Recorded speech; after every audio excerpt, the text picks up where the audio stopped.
Hello everyone.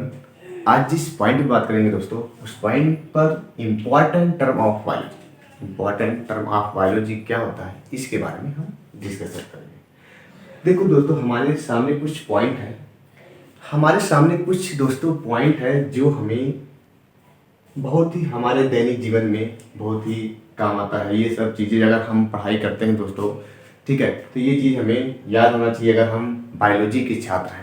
Specially अगर हम biology के छात्र हैं तो ये पॉइंट हमें आना चाहिए, ठीक है।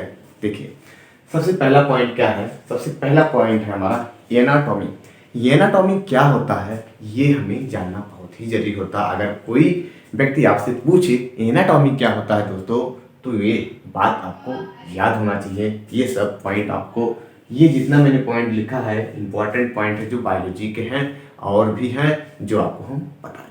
आप वीडियो दोस्तों अंत तक जरूर देखें और हमारे चैनल पे नए हो दोस्तों तो सब्सक्राइब करना और बेल आइकन प्रेस करना ना भूलें। आइए देखिए, एनाटॉमी मीन्स होता है study of internal structure of organism. Study of internal structure of organism, जितना भी हमारे इस बॉडी पार्ट में इंटरनल चीजें होते हैं, जो भी इंटरनल ऑर्गेनिज्म में होते हैं, उनका स्टडी करना क्या कहलाता है?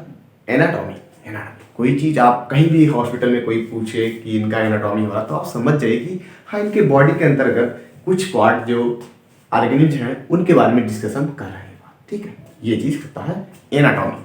उसके बाद देखो क्या है? आर्थ्रोलॉजी। आर्थ्रोलॉजी, आर्थ्रोलॉजी क्या होता है दोस्तों?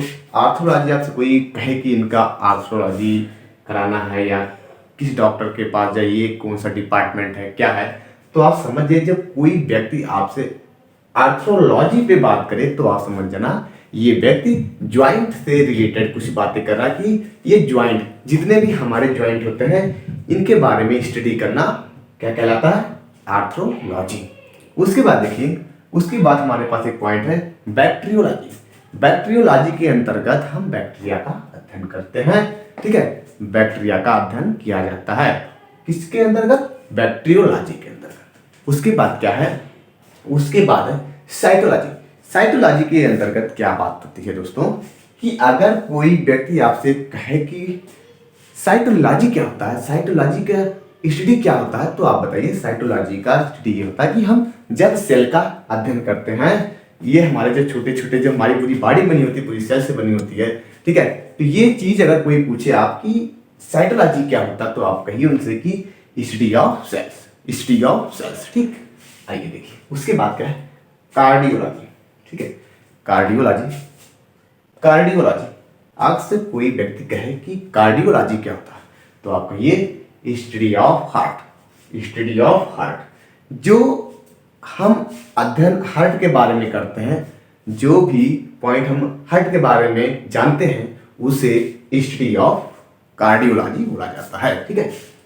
तो कार्डियोलॉजी के अंतर्गत क्या हुआ भैया? स्टडी ऑफ हार्ट, ठीक। उसके बाद एक पॉइंट है जो कि सभी को याद होना चाहिए या जितने भी स्टूडेंट हमारे होते हैं, ठीक है। डेमोग्राफी। डेमोग्राफी, डेमोग्राफी क्या होता है?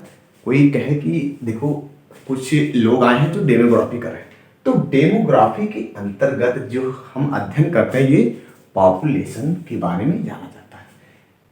अगर कोई कहे स्टडी ऑफ पॉपुलेशन तो आप कहिएगा डेमोग्राफी। डेमोग्राफी आपसे कोई पूछे तो आप बोलिए कि स्टडी ऑफ पॉपुलेशन, ठीक है। राइट नाउ आपको समझ में आया होगा, जितना भी मैंने इस पॉइंट के बारे में डिस्कशन किया आपको आया होगा दोस्तों। अगर आप ये वीडियो आपको अच्छा लगे और दोस्तों लाइक और शेयर सब्सक्राइब करना ना भूलें। Thank you class.